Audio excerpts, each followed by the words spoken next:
Bapak, Ibu, Saudara dan Saudari yang terkasih di dalam Tuhan, kembali kita berjumpa di dalam Renungan Mingguan hari Jumat tanggal 25 Juni 2021. Saat ini di mana kita akan bersama merenungkan sebuah tema, yaitu berbagi meskipun kekurangan. Mari kita sebelum bersama merenungkan firman Tuhan ini, kita berdoa menghadap Tuhan. Mari kita berdoa. Kami sungguh bersyukur Tuhan untuk setiap kelimpahan yang ada dalam diri kami. Kami bersyukur untuk setiap kebutuhan yang Tuhan cukupkan dalam hidup kami. Dan saat ini Tuhan, di dalam berbagai berkat dan anugerah-Mu itu, kami bersama hendak merenungkan sabda-Mu. Biarlah Tuhan memberkati kami dan memampukan kami, dan biarlah Roh Kudus Tuhan yang menyinari kami, sehingga kami dapat memahami apa yang menjadi kehendak Tuhan atas kehidupan kami, dan kami pun dapat melakukannya dalam kehidupan kami. Kami serahkan Tuhan untuk perenungan kami hari ini ke dalam tangan-Mu. Biarlah Engkau sendiri yang memimpin kami dan Roh Kudus-Mu sendiri yang memampukan kami. Di dalam-Mu ya Yesus, kami berdoa dan memohon. Amin. Sabda Tuhan yang akan kita renungkan bersama pada hari ini tertulis di dalam surat 2 Korintus pasal 8 ayat 1 sampai dengan ayat yang ke-7. Yang demikian sabda Tuhan. Saudara-saudara, kami hendak memberitahukan kepada kamu tentang kasih karunia yang dianugerahkan kepada jemaat-jemaat di Makedonia. Selagi dicobai dengan berat dalam pelbagai penderitaan, sukacita mereka meluap, dan meskipun mereka sangat miskin, namun mereka kaya dalam kemurahan. Aku bersaksi bahwa mereka telah memberikan menurut kemampuan mereka, bahkan melampaui kemampuan mereka. Dengan kerelaan sendiri mereka meminta dan mendesak kepada kami, supaya mereka juga beroleh kasih karunia untuk mengambil bagian dalam pelayanan kepada orang-orang kudus. Mereka memberikan lebih banyak daripada yang kami harapkan. Mereka memberikan diri mereka pertama-tama kepada Allah, kemudian oleh karena kehendak Allah juga kepada kami. Sebab itu kami mendesak kepada Titus, supaya ia mengunjungi kamu dan menyelesaikan pelayanan kasih itu sebagaimana ia telah memulainya. Maka sekarang, sama seperti kamu kaya dalam segala sesuatu, dalam iman, dalam perkataan, dalam pengetahuan, dalam kesungguhan untuk membantu, dan dalam kasih-Mu terhadap kami, demikianlah juga hendaknya kamu kaya dalam pelayanan kasih ini.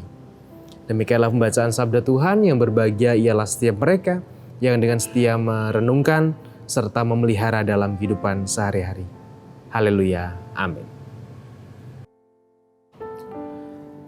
Kalau kita melihat salah satu konten-konten YouTube atau isi-isi YouTube yang banyak kemudian dibuat pada akhir-akhir ini atau setidaknya 1 tahun belakangan ini adalah bentuk-bentuk prank yang berisinya adalah orang kaya yang pura-pura jadi orang susah untuk minta tolong kepada orang lain gitu. Nanti ngetes siapa yang mau nolong ketika dia dalam kondisi yang susah atau kondisi yang miskin begitu.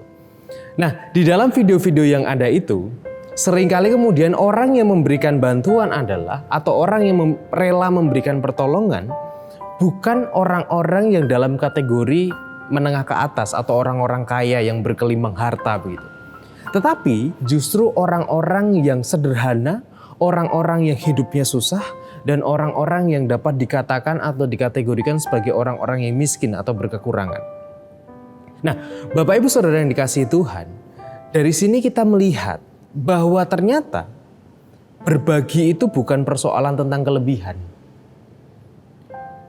Kemauan untuk berbagi itu bukan persoalan tentang hidup kita yang sudah berkelimpahan. Berbagi bukan tentang hidup kita yang sudah serba kecukupan. Buktinya orang yang menolong adalah orang-orang yang seringkali kekurangan. Karena pada dasarnya berbagi bukan tentang itu semua. Tetapi berbagi adalah persoalan spirit atau semangat batin atau sikap batin.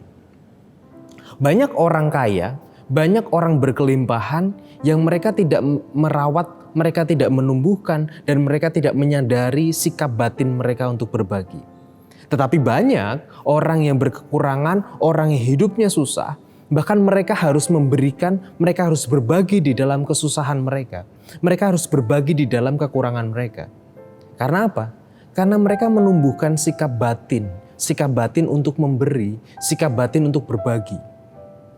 Nah, seringkali kemudian di dalam kehidupan kita, ketika kita berbicara tentang ayo kita berbagi yuk kepada yang lain. Kemudian kita mengatakan bahwa hidup saya saja masih kurang kok. Hidup saya saja masih pas-pasan. Hidup saya belum berkelimpahan, hidup saya belum berkecukupan. Tapi ketika kita sudah berkecukupan, apakah juga kita akan mau untuk berbagi kepada yang lain?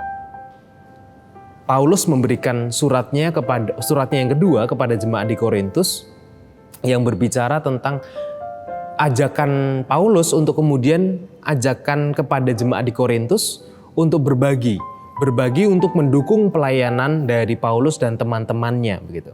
Nah, satu hal yang dicontohkan oleh Paulus adalah ketika ia memotret keadaan jemaat di Makedonia.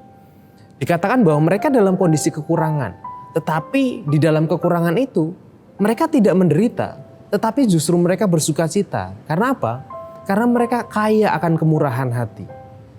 Dan di sini juga satu potret lagi bahwa untuk mau memberi, untuk mau berbagi, itu bukanlah perkara kelebihan atau bergelimang berkat begitu.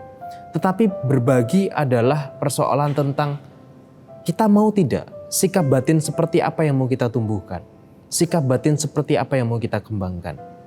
Ketika kekurangan, kita beralasan bahwa saya belum berkecukupan, hidup saya masih kurang. Tetapi kalau kita sudah merasa cukup, apakah kita juga mau tetap untuk berbagi? Ataukah kita juga menumbuhkan sikap yang sama? Yaitu sikap memang pada dasarnya saya tidak mau berbagi. Sikap apa yang mau kita pilih? Tuhan memberkati. Amin.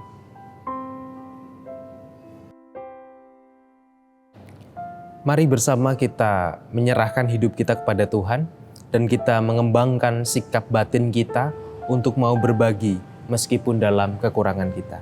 Dan saat ini mari kita berdoa untuk kehidupan kita, juga untuk setiap saudara-saudara kita yang saat ini sedang membutuhkan support dan doa kita.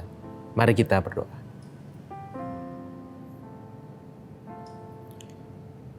Ketika Tuhan menghendaki untuk kami berbagi, seringkali kami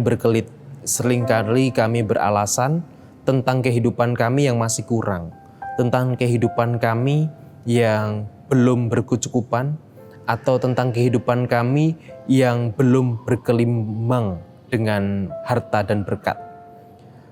Namun saat ini Tuhan, kami sadar satu hal. Engkau mengingatkan kepada kami bahwa ternyata untuk berbagi bukan hal-hal itu yang menjadi persoalan. Tapi seringkali adalah sikap kami, batin kami yang memang kami sulit dan tidak mau untuk berbagi. Oleh karena itu Tuhan, berikan kesadaran bagi kami, mampukan kami untuk kami mau berbagi kepada orang-orang yang ada di sekitar kami, yang kami kenal maupun yang tidak kami kenal, meskipun kami dalam kekurangan atau bahkan ketika kami dalam kelebihan kami. Bapa, kami serahkan hidup kami dan juga kami menyerahkan untuk saudara-saudara kami Tuhan yang saat ini sedang bergumul dengan oleh karena usianya yang sudah semakin bertambah, bergumul dengan fisik yang semakin menurun. Kami menyerahkan orang tua kami menyerahkan Ibu Rusmiati Buyung, Ibu Sarno, Ibu Tugira Sariman, Ibu Teja Mangun Sentono, Bapak Seswa Prayitno, Bapak Saharun, Ibu Esther Subianto, Ibu Joyo Pawiro, Bapak Sadal Paulus, Bapak Christian Dauribu, Bapak Elias Sariman, Ibu Mardi Utomo, Ibu Wagina Paijo, dan juga Bapak Ibu kami yang lainnya. Tuhan, kiranya Engkau menyertai mereka di dalam setiap kehidupan mereka, di masa tua mereka. Biarlah pengharapan dan sukacita yang dari-Mu boleh mereka rasakan dan mereka syukuri dalam kehidupan mereka. Demikian juga kami berdoa untuk saudara-saudara kami Tuhan, yang saat ini juga masih bergumul dengan proses pengobatannya, masih berjuang dengan situasi yang dihadapi saat ini. Kami berdoa untuk Bapak dan Ibu Priyono, Ibu Ami Birowo, Bapak Yonatan Purwoko, Ibu Lawiem Suparman, Ana Amoresa, Bapak Sudarsono, Bapak Wilson Siagian, Bapak Ngatimin, Bapak dan Ibu Budiandono, Ibu Retnowati Matulesi, Bapak Warsito Utomo, Ibu Siwiati Sriwiyati, Bapak Rasdiman, Bapak Setiantono, Bapak Larbatio, Bapak Sugihartono, Ibu Endang Wardaningsih, Ibu Ajeng Mahanani, Anak Aro Mahatma, Saudara Yunan Widyatmoko, Ibu Suwarni. Juga kami berdoa untuk keluarga Bapak Andreas Rasdiono. Kami berdoa juga untuk keluarga Bapak Roswendra. Kami juga berdoa Tuhan untuk keluarga Bapak Bernard Ginoga. Kiranya Tuhan memberkati mereka semuanya. Tuhan yang hadir bagi setiap keluarga mereka Tuhan.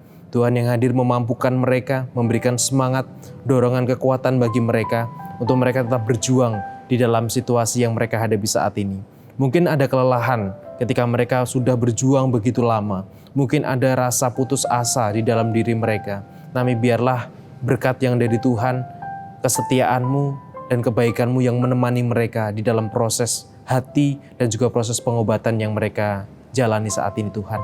Bapak, kami menyerahkan juga untuk setiap kehidupan bersama kami Tuhan, baik bergereja, baik bermasyarakat maupun juga berbangsa dan negara kami, juga kehidupan kami dengan yang lainnya. Biarlah Tuhan memberkati kami dan memampukan kami untuk kami bersama-sama bergotong royong, kami bersama-sama saling mensupport satu dengan yang lain, terutama di tengah situasi pandemi saat ini Tuhan. Kami mendengar dan kami juga melihat banyak penderita-penderita COVID yang semakin bertambah, banyak saudara-saudara kami yang juga harus merasakan situasi yang tidak menyenangkan. Biarlah Tuhan memberkati mereka dan ajarlah kami untuk tetap taat kepada protokol kesehatan, untuk kami memperjuangkan kehidupan, bukan hanya kehidupan kami, tetapi juga kehidupan orang-orang yang di sekitar kami. Kami serahkan Tuhan segala pergumulan kami serahkan segala persoalan-persoalan yang kami hadapi dalam kehidupan kami. Di dalam-Mu ya Yesus, kami serahkan hidup kami saat ini sampai selama-lamanya. Terima kasih Tuhan. Amin.